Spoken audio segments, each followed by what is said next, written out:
Hello, parents and guardians. This is Kara Pickens, and I just wanted to give you a brief introduction to the course that your child is taking with me this year in Advanced English 12. First of all, I just want to briefly introduce myself.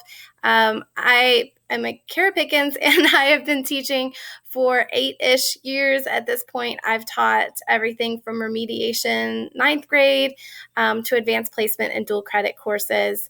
I have my doctorate in British literature from the University of Glasgow in Scotland, and so I've gotten to travel a lot. I feel so lucky for my experiences, and I like to share those experiences with my students in the classroom. If I could take them all with me to go visit there, I would, but the best I can do is to talk about it and share those experiences.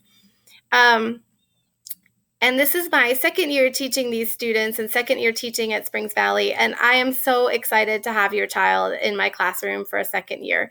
It's such a gift to be able to have them and grow in those relationships and grow in our English skills. I just want to briefly talk about two class policies that are pretty significant and important. First of all, students in my class can redo any assignment and they can keep the new grade. So I think that's important for parents to know. So if you want to encourage your child to do that, you can. Second of all, this is a dual credit course. Last year when they were taking a dual credit course, they were taking a 3-credit course over the course of 2 semesters. This current course that they're taking is a course on rhetoric and persuasion. It is a 3-credit course that they're taking in 1 semester. And so in some ways, the pacing of the course is going to get faster for the students.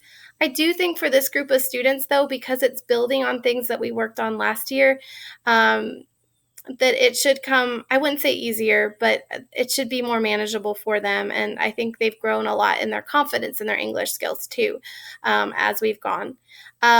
Also, students need to have a C in order to get dual credit for this class. And I'll be making sure of reminding them of that if that's an issue.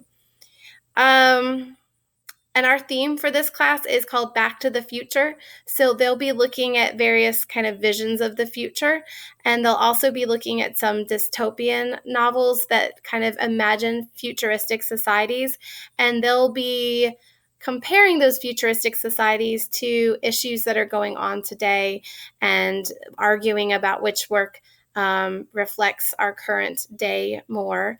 And they'll also be working on some really fun parts of rhetoric, like logical fallacies and satire, and I love the material of this course. I'm very excited to teach it. They are starting this course by writing their college application essays because that's definitely a look to their very near future. And we're really going to be working on that into next week as well. So I'm excited to see what they put together. And you might talk to your child about some of the college application essays they've been reading. We've been looking at some really great examples that are really powerful, and that might be a good thing to discuss with your child. We started the week by working on some posters that explored our theme. So there we are, working on posters. And I don't know if the picture's going to show up there. Oh, it almost did. There we go. Very slowly.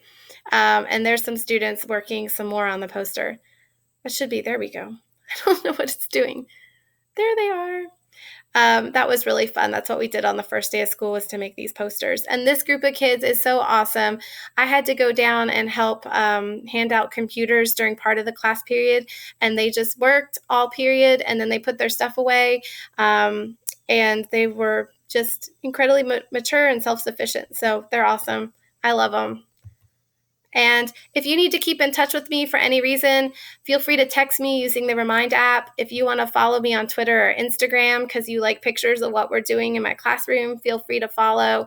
And of course, this sounds like weird, but you can also use old school email if you would like as well. And probably not want to follow me on my blog because I don't update it very often, but I try. So anyways, please feel free to contact me. And again, I'm so excited to have your child in my class. Thank you. And this always takes a second to turn off.